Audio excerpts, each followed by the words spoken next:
Hello, it's my honour to be here today with Joan Burnie, the famed, controversial, some would say, hated, others would say, columnist, and agony aunt for the Daily Record, who's hanging up her pen after 35 years with the paper. Joan, Yeah, well, I mean, I'm not that old-fashioned. I don't use a pen. I actually use a computer like every other journalist. Great stuff. And I mean, 35 years. I mean, Joan, you're a legend in journalism circles here in Scotland, not just for your columns, which have shot straight from the hip, you've spoken your mind, where others have kind of toadied round the great and the good, but you've also had the Just Joan column for many, many years as well.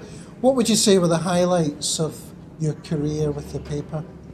I don't know. The highlights of the career have been the people I've met and also people with whom I've worked. I mean, you're a nice crowd in here. That's what I've liked. I've never actually come across any particular nastiness.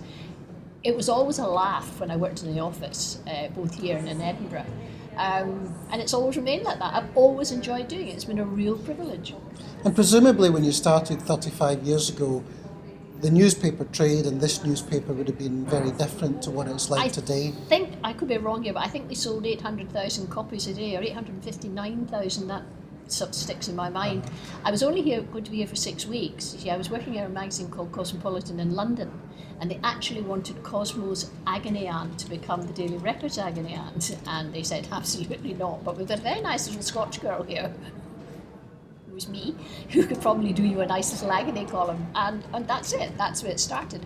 The very first piece I wrote for the Daily Record, there was a sitcom called Agony, I think with Maureen Lipman, and they thought to introduce me to the readers, it would be a good idea if I went and interviewed Maureen. Now you have to realise, not only did I work for Cosmopolitan, before that I had worked for the Sunday Times, the Herald, the Glasgow Herald and the Scotsman. So I mean, I knew all about journalism. So I wrote this piece, which was very good, and when I saw it in the paper the next day, they changed everything. I think the only bits that I had written were the thes and the ands. Everything else was changed. That's when I realised that perhaps writing for tabloids was not quite as easy as I thought, and either the paper was wrong or I was wrong, and I decided very quickly that I was wrong and I'd better learn how to write properly, which is not to write down, but not necessarily to write as if you think you're writing an op-ed piece for The Guardian. Now, you've always spoken your mind. Some people would say you've been outspoken. Have you ever clashed with some of the what they call the great and the good, the celebrities or the dignitaries that we know in the UK? Well, probably. I mean, Mo Mowlam objected to something she had said to me about whether we should or shouldn't have children going to Catholic schools and children going to Protestant schools, and she denied that she'd actually said it, but we had to play the tape. Billy Connolly and I have had one or two runs in. I think that perhaps he thinks that I don't take him as quite as seriously as he sometimes takes himself. I think he's sued me 3 times, but I'm glad to say he's never won. But he's a great comedian. I just think you should remember that. He will always be remembered. Whereas me, I'm just a wee woman who writes the Daily Record. Now, with the agony aunt column, I mean, did that bear a lot of responsibility in terms of what you're having to? Yeah. I always feel that when you give an answer, you know, it's your judgment call really on. Well, it these is my things. judgment. I was totally and completely and utterly unqualified to do the agony column. I mean, no reason why anybody should pick me other than the fact that I had an NUJ card, National Union of Journalists. But I never thought it should be taken anything other than seriously. And I tried to do no harm. I mean, I'm like a doctor. I tried to do no harm. Agony columns are infotainment. You have to give the information to the people who've written to you, and you have to, at the same time, engage other readers. And that's what I tried to do. But the only use I really did was I could point people in the direction of those who could help them, unlike me, people who were qualified, Women's Aid. We gave the same numbers out time after time after time.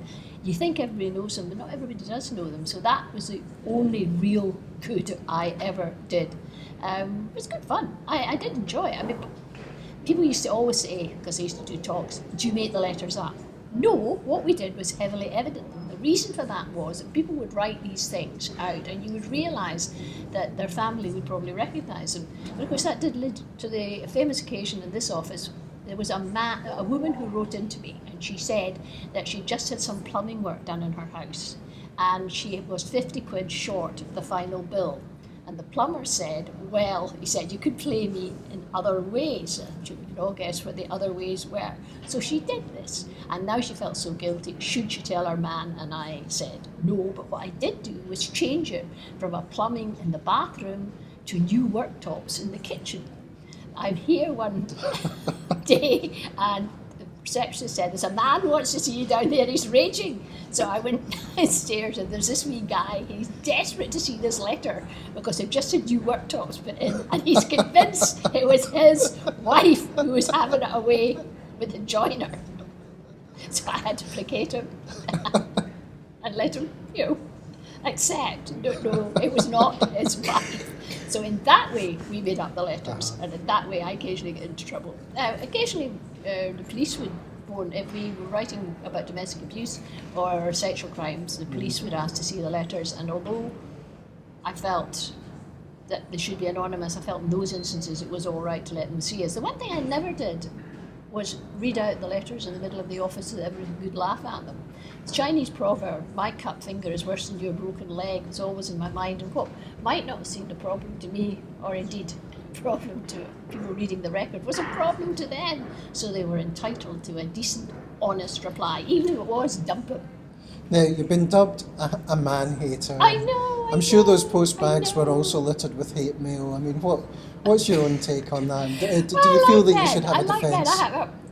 No, I don't. I like men. That's our like exclusive for tomorrow. Always liked men. In fact, the funniest thing about that was my son had been working in the South, and he came back up. That time he was working for the BBC, and he was at the BBC, and he was coming along to pick me up. We were going to go for a drink for the Daily Record, and he got into his taxi, and the taxi driver turned around and said, "Oh, you're going to Daily Record?" He says, "Do you know that woman, Burnie?" And Ewan said, yes. And then he said, he said, she's terrible, isn't she? And Ewan said, she's my mother. And he said, aye, son, but is she a lesbian? Joan, you've given us a lot of pleasure, and you've helped a lot of people in 35 years at the Daily Record through your column and through your Just Joan column. Thank you very much for one last kind of outpouring, if you like, and good luck with everything that you do in the future. Thank you for having me. Thank you.